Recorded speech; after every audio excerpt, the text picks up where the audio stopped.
In thinking together about congestive heart failure, we want to know the 4 different classes that mark congestive heart failure, and then we're going to talk about some of the causes of it and some of the symptoms in recognizing it. So we begin then with class 1 of congestive heart failure.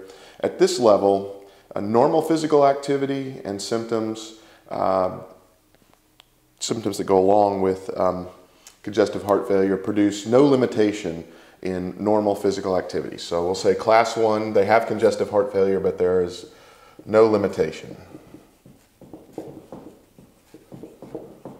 in their normal physical activity. Class 2, they start to recognize more marked symptoms during normal physical activity. These symptoms would include fatigue, dyspnea,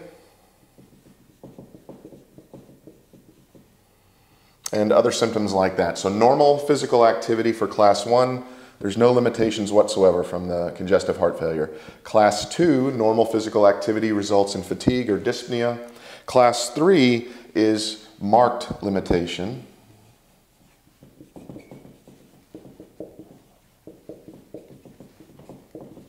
In normal physical activity, the symptoms become so pronounced that even normal physical activity becomes almost impossible. And then in class 4, basically the symptoms of congestive heart failure are experienced with minimal activity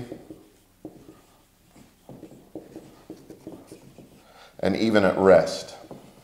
This, of course, being the worst class, that they're not doing anything or they're doing very minimal activity. Any activity whatsoever, even resting, they're experiencing the effects of their congestive heart failure. Very serious class here. So class 1, congestive heart failure, doing normal activity, they might experience some symptoms, but there's no limitation in their normal activities. Class 2, normal physical activities result in fatigue and dyspnea. Class 3, strongly marked limitations in their ability to do normal physical activity because of the symptoms. And then class 4, they even experience the symptoms when at rest. Very serious.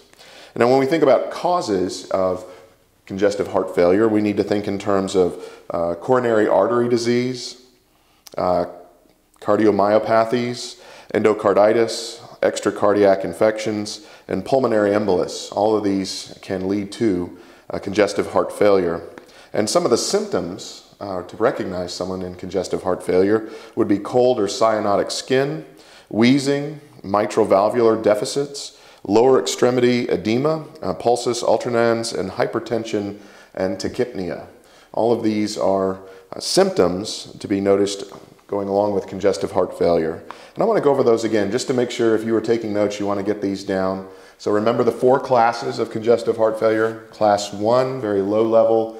There are no limitations that they experience or feel in ordinary physical activity, though they might experience some of the symptoms. No limitations. Class 2, regular physical activity leads to fatigue or dyspnea. Class 3, very marked limitations in their ability to do normal physical activities because of the symptoms experienced. In Class 4, they experience the symptoms when at rest or with any activity whatsoever. Causes, again, coronary artery disease, cardiomyopathies, valvular heart disease, endocarditis, extracardiac infection, and pulmonary embolus. Those are causes of congestive heart failure. And then finally, the symptoms indicative of this are cold or cyanotic skin, wheezing, mitral valvular deficits, lower extremity edema, pulsus alternans, hypertension, and tachypnea.